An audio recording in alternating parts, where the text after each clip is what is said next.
I've had some people ask me, well, if jihad is all part of Islam, how come my good Muslim friend doesn't seem like a jihadist? Well, first let's ask what kind of jihadist he might or might not be.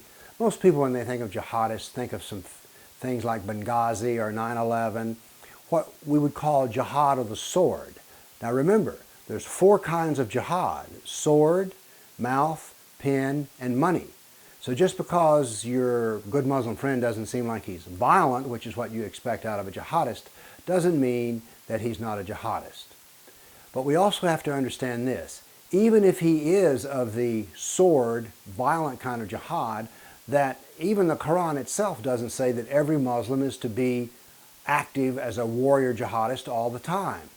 For instance, there were times when going out for combat, which is jihad of the sword, Muhammad said one time to Ali, "Don't go, take care of family." Then another time he did the same with Uthman. He said, "Don't come to the battle, stay with the family." But more than that, there is a doctrine that all Muslims do not have to take part in jihad. Let me read you the verse. 9:122. The faithful should not all go out together to fight. If part of every troop remained behind, they could instruct themselves in their religion and warn the people that when they return to them, that they should guard against evil. So what does that say? It says that not every Muslim should go out to fight. But you see, the Quran and jihad are extremely practical. In the Second World War, the United States was in total war, and yet only about 10% of the nation was signed up in the military, and of those who were in the military, even fewer were on the front lines. So no nation ever sends all of its people out to war.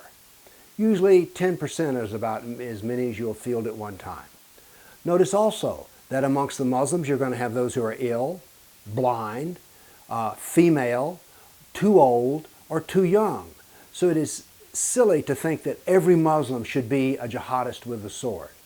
Now then, let me go back to the fact that jihad has four manifestations, and let me give you an example of a kind of jihad that you don't think of as jihad, but it is.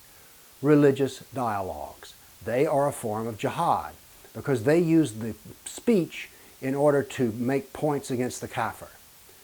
Remember also that jihad means struggle.